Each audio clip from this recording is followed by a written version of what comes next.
Alors je m'appelle Norbert Amblard, j'ai 50 ans. Je suis greenkeeper ou intendant de parcours de golf. Certains préfèrent intendant, moi j'aime bien greenkeeper, enfin peu importe. Donc au Golf Club d'Ezri depuis longtemps maintenant, je suis là depuis 1997, donc c'est ma 24e saison. Auparavant j'ai œuvré comme assistant au Golf de Saint-Germain-en-Laye en région parisienne et à la base je suis d'une formation agronomique classique. Voilà. Je suis donc membre du comité de l'association et je m'occupe accessoirement de la partie formation, de la formation. Alors effectivement, la formation c'est un petit peu compliqué pour différentes raisons, évidemment par la raison qui nous préoccupe tous en ce moment qui est le Covid. Clairement, depuis le printemps 2020, il ne s'est pas passé grand-chose parce qu'il y a tellement d'incertitudes en termes d'organisation, de protocoles sanitaires, d'hébergement, de restauration que c'est extrêmement compliqué. Heureusement pour nous, en 2020, on était passé entre les gouttes, puisque historiquement, notre calendrier de formation est concentré sur les mois de janvier, février, et quelquefois jusqu'au 15 mars. Donc on avait juste fini nos formations au moment du premier confinement de 2020. Donc pour nous, ça s'est plutôt bien passé. Concernant 2021, clairement, on a fait le choix d'ajourner toutes les formations vers des jours meilleurs, puisqu'on ne sait pas encore exactement ce qui va se passer. Donc clairement, aujourd'hui, on n'est pas en mesure de communiquer par rapport à ça. On a réfléchi à faire de la formation à distance. Pour l'instant, on n'a pas avancé parce que clairement, notre public est plutôt un public de personnes qui vivent à l'extérieur, qui sont proches de leur métier, qui ont besoin de voir les choses, de toucher les choses. Et c'est un petit peu compliqué pour nous de leur proposer de la formation à distance. Mais on y travaille malgré tout et peut-être on sera obligé d'y venir quoi qu'il en coûte.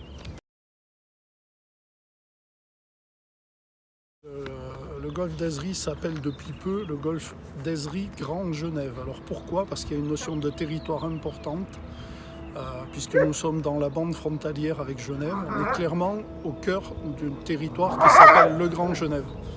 Le golf d'Ezri a été créé donc en 1990, l'architecte est Michel Gaillon. C'est un golf entièrement privé qui appartient à 800 actionnaires.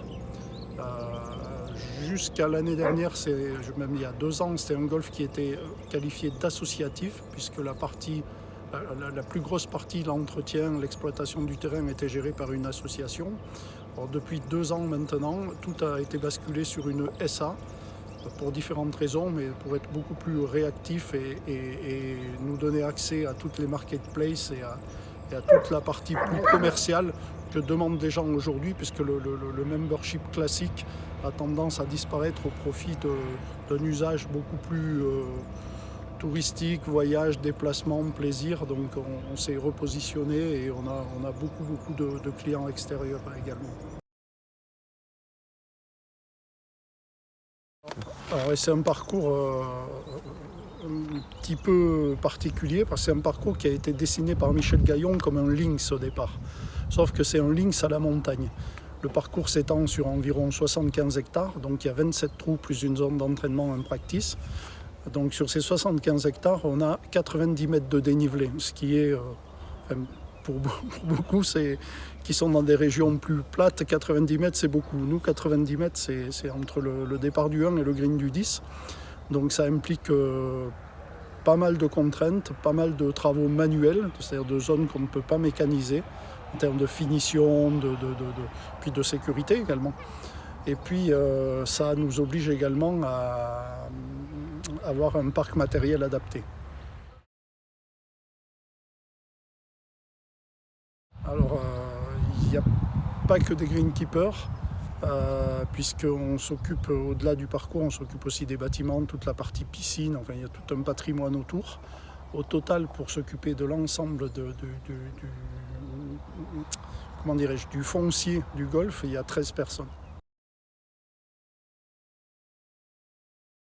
Alors au-delà de la partie conventionnelle du greenkeeping qui concerne l'entretien des surfaces de jeu, on s'attache énormément à améliorer ce qu'on appelle la jouabilité.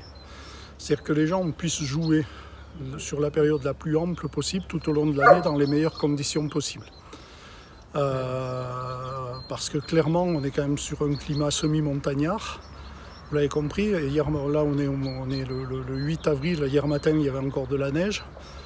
Il gèle tous les matins, donc voilà, on n'est pas sur un golfe de bord de mer, au bord de l'océan, où on peut jouer 365 jours par an.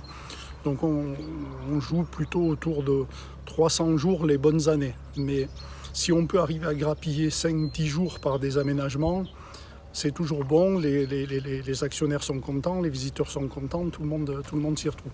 Donc là, clairement, cette année, on a commencé un programme de création de cheminement pour les voiturettes, entre autres, puisque clairement, la tendance est de jouer de plus en plus en voiturette. On a investi pas mal là-dessus. On a maintenant un parc de 25 voiturettes à la location pour les joueurs, qui sont des voiturettes lithium qui permettent de jouer plusieurs tours dans la journée sans aucun problème. Donc la deuxième étape est de créer des cheminements adaptés pour pouvoir jouer même en conditions moyennes. Parce que parcours plat, légèrement humide, bon, il peut y avoir quelques dégâts sur le gazon, mais il n'y a pas trop de problèmes de sécurité. Alors que nous, conditions humides, non seulement il va y avoir des dégâts sur le gazon, mais il y a des problèmes de sécurité. Donc clairement, si on sort des voitures, il faut qu'il y ait des chemins adaptés. Voilà, après, on a évidemment d'autres projets. On travaille sur la rénovation de l'arrosage depuis maintenant 2-3 saisons, où on fait pas mal de choses en interne dans un premier temps avant de faire les grosses parties qui seront sous-traitées plus tard. Enfin, on a toujours des chantiers en cours. L'idée, c'est de toujours faire évoluer le golf, mais pas uniquement sur la partie qualité des surfaces de jeu, puisqu'à un moment donné, la qualité des surfaces de jeu, si on atteint un certain niveau, vouloir aller plus loin, c'est un peu une chimère pour moi. En gros, à peu près 1% des joueurs sont capables de l'apprécier avec un coût exponentiel derrière. Donc je sais que ce n'est pas la tendance actuelle et que je vais un peu à contre-courant, mais vouloir à tout prix faire des parcours de compétition comparables à ce qu'on peut voir à la télévision aux États-Unis me paraît être une idiotie totale par rapport à la clientèle que l'on a et aux conditions qui sont les nôtres en Europe. Alors le fait d'être un golf de montagne, on n'est pas vraiment un golf de montagne, mais on est dans une zone avec un climat montagnard, donc clairement il peut faire extrêmement froid l'hiver et très chaud l'été. Donc très chaud l'été, effectivement, on a des besoins en eau relativement importants.